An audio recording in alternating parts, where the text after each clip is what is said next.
Bueno, vamos a ver cuál es la ficha biográfica muy brevemente de Jorge Edwards.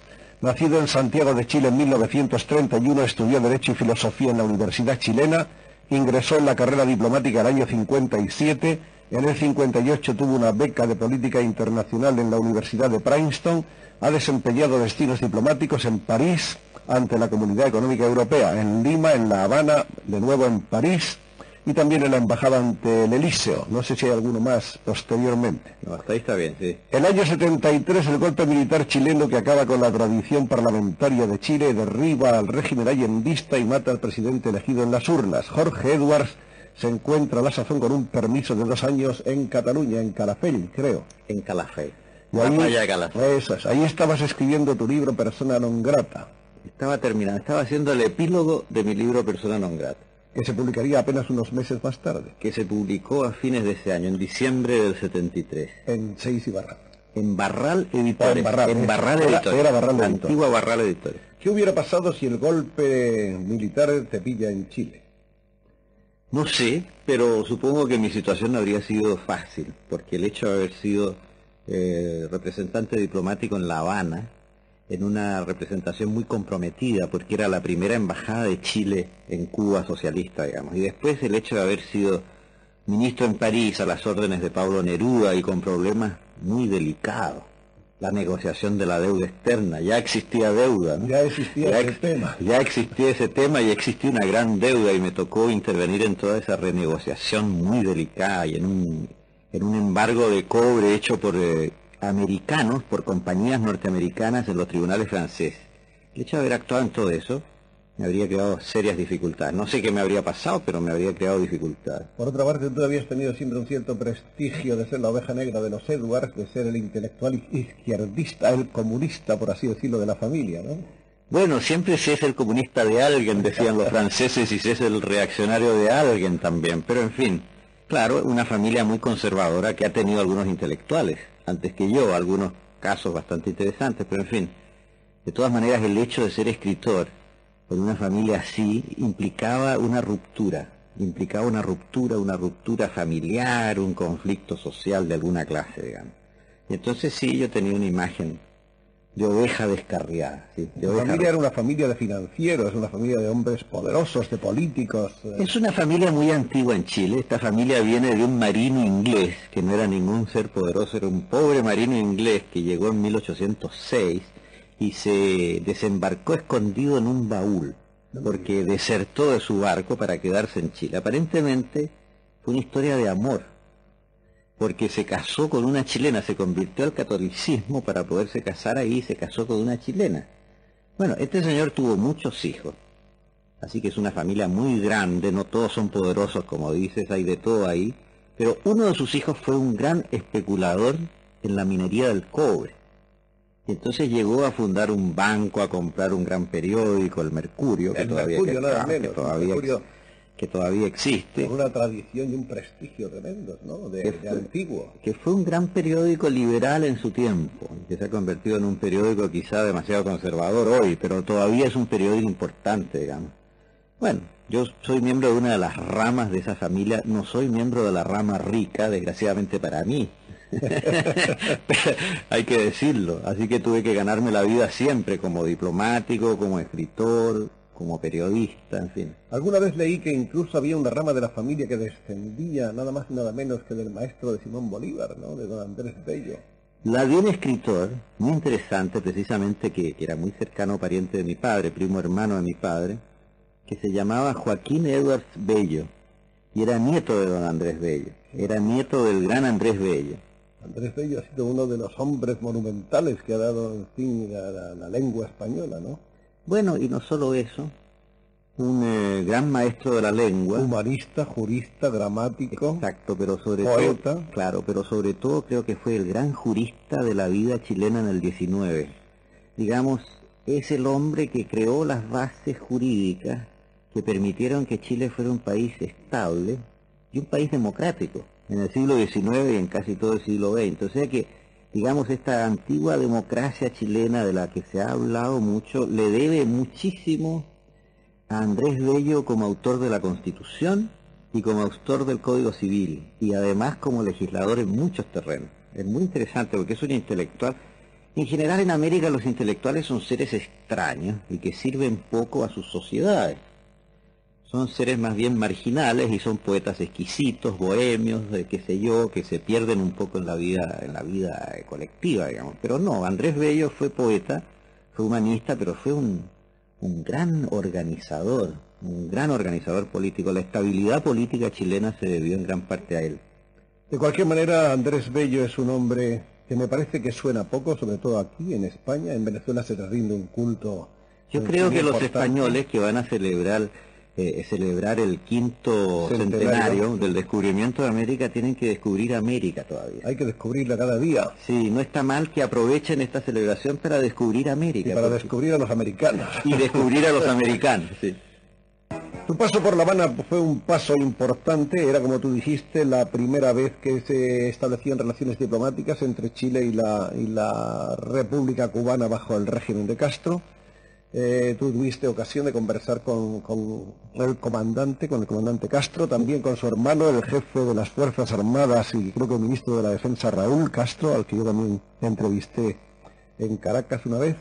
Y creo que deberías también probablemente, no sé si al Che y a todos esos personajes de la época. El Che ya no estaba. Ya no estaba el Che en ese momento. Al Che lo he conocido antes de eso. Cuando yo llegué a Cuba, el Che había muerto ya en Bolivia.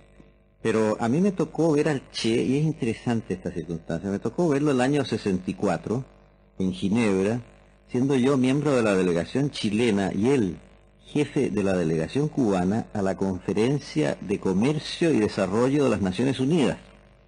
Y en esa conferencia, durante esa conferencia ocurrió algo muy importante en la historia de América Latina. Se produjo el golpe de Estado en el Brasil, que comenzó el régimen militar en el Brasil, que fue el primero de esta sucesión, digamos, de dictaduras militares. ¿Ese cuál fue el de Vargas? 64, el golpe que derrocó a Goulart. Ah, el de Goulart. El que derrocó a Goulart. Bueno, ahí el Che Guevara me dijo algo extraordinario, con lo cual estuve absolutamente en desacuerdo, y que me pareció la base de su visión equivocada de la política latinoamericana. Él me dijo lo siguiente, me dijo que ese golpe iba a favorecer la causa de la izquierda en América Latina. Yo le dije, ¿por qué? ¿Cómo puede ser esto? Porque me dijo, ha terminado una democracia mediocre, una democracia corrompida, se llega a un régimen militar que va a ser muy brutal y entonces la situación se va a polarizar, el pueblo va a tomar las armas y va a derrocar la dictadura y va a venir, digamos, el socialismo en América. Me pareció una visión completamente utópica y fantástica. Y la realidad histórica demostró que era así.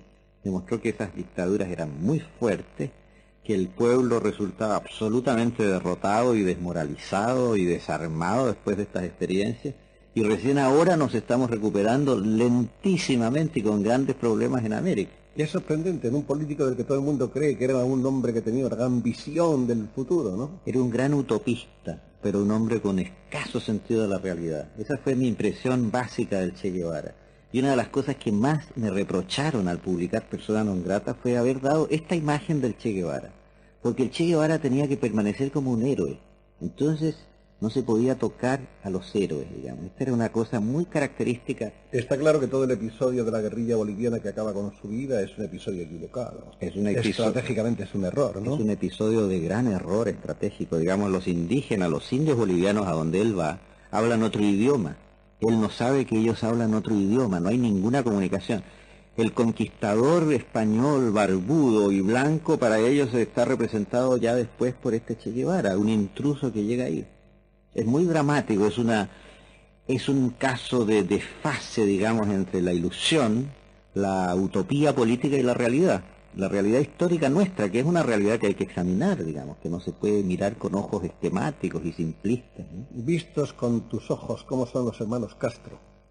Muy diferentes uno del otro, porque Fidel Castro es la extroversión, es la imaginación rápida, es la salida rápida, chispeante, el humor, la informalidad también en muchos aspectos, y claro, naturalmente el gran carisma, que lo tiene, no se puede negar.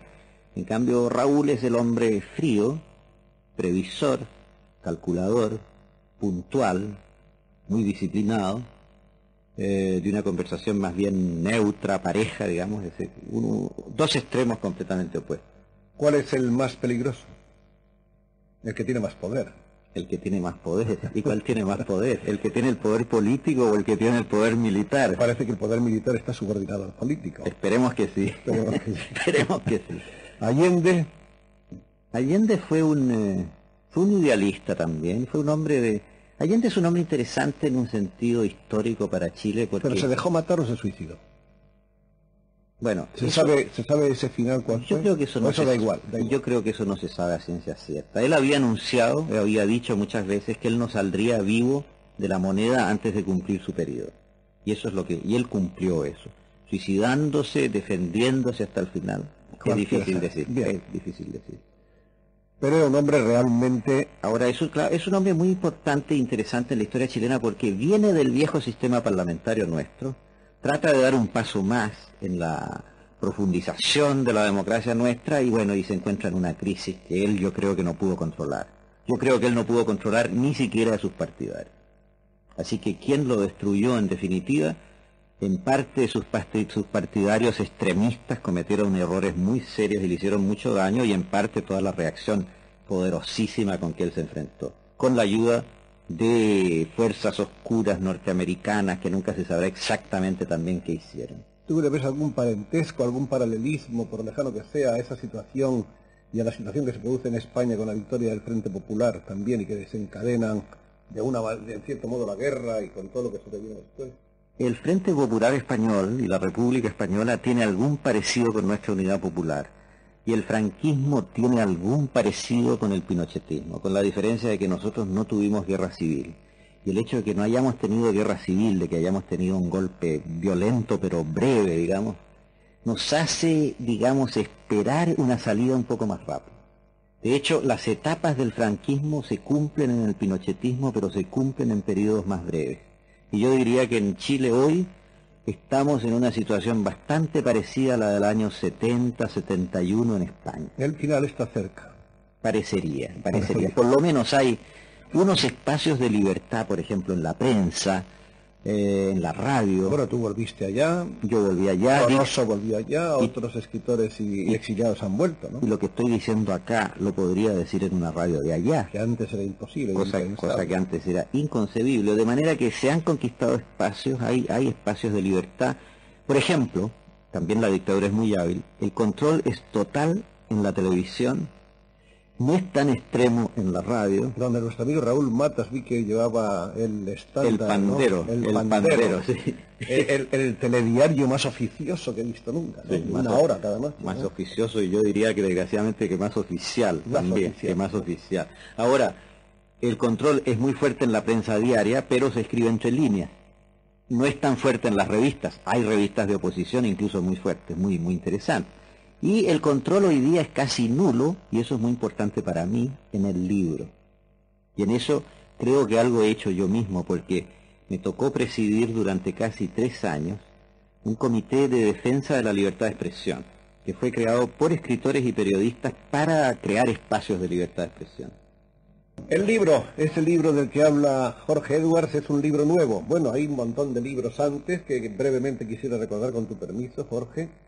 Ahí están, por ejemplo, aparte de Persona non grata, que ya hemos citado, me parece que había, entre otros, a ver cuáles son esos títulos. Los convidados de piedra. Los convidados de piedra. El Museo de Cera. El patio. El patio, que es mi primer libro, un libro de cuentos. Las máscaras. Las máscaras de temas cuentos. Y variaciones. Cuentos también. El peso de la noche, mi primera novela. El peso de la noche. Y finalmente mi última novela es La mujer imaginaria, que acaba de salir en estos días. Ya está en este momento en todas las librerías. Exactamente. ¿Y cómo es La mujer imaginaria? Bueno, es la historia de una mujer, es la historia de una mujer mayor en el Chile de hoy. Ahora tiene una característica, en mis libros siempre se trata este mundo de las familias conservadoras, este mundo del orden social, y siempre había un personaje masculino o un grupo de personajes masculinos que rompían el orden, que eran los disidentes, que eran los artistas, los rebeldes, los revolucionarios, los marginales, y siempre la mujer era la conservadora del orden. Siempre había una abuela autoritaria, siempre había una madre conservadora, Siempre el mundo femenino era un mundo conservador, ligado a la iglesia, ligado a los curas, a todo eso, ¿no? Resulta que ahora he hecho exactamente lo contrario por primera vez en mi trabajo de novelista. He hecho que una mujer en su vejez, introduzca la subversión y el desorden en el mundo literario mío. Ahora, ¿cómo ocurre eso? Es una mujer que a los 60 años, cumple 60 años, un buen día, y se da cuenta de que su vida ha sido una vida muy inútil, una vida mediocre, reprimida, que la gran pasión de su adolescencia, que era la pintura, ha sido abandonada por ella. ¿Por qué? Para convertirse en una buena madre de familia, en una dueña de casa, etcétera, para someterse al orden familiar. Y entonces esta señora, a sus 60 años, decide recuperar su vocación, termina rompiendo con su marido y termina incluso transformándose en una de esas señoras que golpean las cacerolas contra la dictadura, porque la lucha por su libertad personal se transforma finalmente en una lucha por la libertad de ese mundo social que ella ha conocido siempre. Ese es el fondo, esa es la historia, esa es esta mujer imaginaria de mi novela. Es una novela considerable, visto el volumen tiene ¿cuántas páginas? Es una novela considerable, es una novela mediana para larga, digamos, más que mediana. Para lo que se está usando en estos tiempos, ¿no? Es una novela que me ha dado trabajo porque es el trabajo de mis últimos 4 años en Chile, y es una novela que yo creo que no habría podido escribir si no hubiera regresado a Chile. Mucha gente me preguntó cuando yo fui de España a Chile el año 78, ¿cómo vas allá? ¿Vas a la dictadura? ¿Vas a la represión? ¿No vas a poder escribir? Etcétera. Ahora, el hecho de vivir la experiencia de Chile y de ver cómo se resiste en Chile a la dictadura, cómo se buscan espacios de libertad y todo eso, fue, digamos, lo que me motivó básicamente en la escritura de este libro. Es un libro sobre el hecho de resistir y el hecho de luchar por una libertad y por una liberación, y mirado desde un punto de vista de una mujer mayor. Y claro, es el punto de vista de una persona especialmente frágil en un mundo social conservador y rígido, digamos, pero me interesó la lucha de un ser humano muy frágil frente a eso. ¿Y este libro tú crees que entrará fácilmente en Chile? Yo soy muy optimista. ¿Sí? Yo di una gran batalla en Chile con mis amigos, con mis colegas escritores y periodistas por la libertad de expresión. Los libros de Isabel Allende han entrado, por ejemplo. Los libros de Isabel Allende, por ejemplo, han entrado todos los dos. Y ahora te puedo decir algo más. Pues eso es impensable, ¿eh? Era impensable en el franquismo con una escritura equivalente, diría yo. Sí. Han entrado no solo esos libros, sino que se ha impreso en Chile ahora y circula, y es un bestseller, y está en las listas de bestsellers, de libros más vendidos, un libro que es muy crítico, digamos, y muy serio para el pinochetismo, que son las memorias del general Prats. El famoso general Prats, que fue el gran general legalista, allendista, posteriormente asesinado en Buenos Aires, en el exilio. Ese libro circula. Y yo creo que la lucha que hicimos los escritores para conseguir, digamos, que no se censurara los libros, dio resultado. ¿Se puede comprar libros de Neruda, por ejemplo? Todos los libros. Todos, absolutamente. Neruda está vivo en la calle. Neruda está en todas las librerías, y no solo está en las librerías, Neruda está en los kioscos en Chile. Neruda está en los kioscos. O sea, Neruda, el general Prats, Isabel Allende, etcétera, todos esos libros circulan. Por eso yo creo con razón, digamos, con algún fundamento, que este libro mío, a pesar de que es un libro bastante conflictivo, como se dice allá, para el régimen, es un libro que va a entrar. Y yo creo que es un libro que puede ayudar incluso. Ahora, yo no lo escribí para dar un mensaje político, yo lo escribí para hacer literatura. Yo lo escribí para contar la historia de un personaje de ficción. ¿Crees que es una historia apasionante, emocionante, humana? Yo creo que mi personaje tiene vida, y lo sentí cuando traté de matarlo, porque yo quise hacer la vida de una mujer y quise terminar esa historia con la muerte de esa mujer. Entonces hice una versión en que mi personaje se moría de un ataque, y después me di cuenta de que ese capítulo era artificial, porque mi personaje estaba ligado a mí de tal manera que me costaba mucho matarlo de un ataque. Entonces hice otra versión y dejé a mi personaje viviendo en la soledad y en la vejez, en una situación un poco patética, pero vivo. ¿Y por qué le llamas la mujer imaginaria? ¿Es esta la mujer imaginaria o es otra? ¿O ese pertenece al secreto que hay que desvelar leyendo página a página? No, es que hay dos cosas, ¿no? Por un lado, me pregunté yo, bueno, ¿y existirá una mujer que sea una subversiva, que no sea una conservadora, que no sea una mantenedora del orden familiar y social, digamos. A lo mejor es pura imaginación mía. Enseguida pensé la otra cosa. Esa mujer se define a sí misma como pintora, como artista, y vive en un mundo de imaginación. Digamos, hay capítulos de mi libro que son capítulos en que se ingresa, en que el narrador ingresa en los cuadros, en los espacios inventados por esta señora. De manera que, claro, es una señora que vive en un mundo de imaginación. Puede que sea un producto de mi imaginación y enseguida es alguien que vive en relación a la imaginación, en un mundo imaginario, artístico, pictórico, extravagante, etc. Por eso que le puse ese título. Hablábamos de Neruda, tú que estuviste tan cerca de él en París, que fuiste su segundo en la embajada, ¿no? Fui el ministro consejero de esa embajada. Sí, todo el periodo de Allende, todo el periodo en que él fue embajador. Yo continué cuando él regresó a Chile ya como encargado de negocios allá. Ahora a Neruda, a Pablo, que había sido también cónsul. Había sido cónsul en su juventud en el Extremo Oriente, en muchos lugares. Pero en Francia también había estado de cónsul. Yo he visto cartas firmadas por él como cónsul a exilados españoles de enero del 39, exacto, a los que facilitaba el embarque para Chile y para otros países de América Latina. Exacto, no, es que él fue cónsul en Barcelona, después de venir del Extremo Oriente fue cónsul en Barcelona, después fue cónsul en Madrid, durante la guerra ya le tocó ser. Pero al final de la guerra estaba de cónsul en algún lugar de Francia, no recuerdo. El Frente Popular chileno lo envía a Francia como cónsul encargado de la emigración española. Sí, era un cónsul con esa función específica, organizar la emigración. Yo tengo algún ejemplar incluso original de esos papeles que él les tendía, con su firma. Claro, él escribió un pequeño folleto muy desconocido que se titula Chile os acoge, y que es una explicación de Chile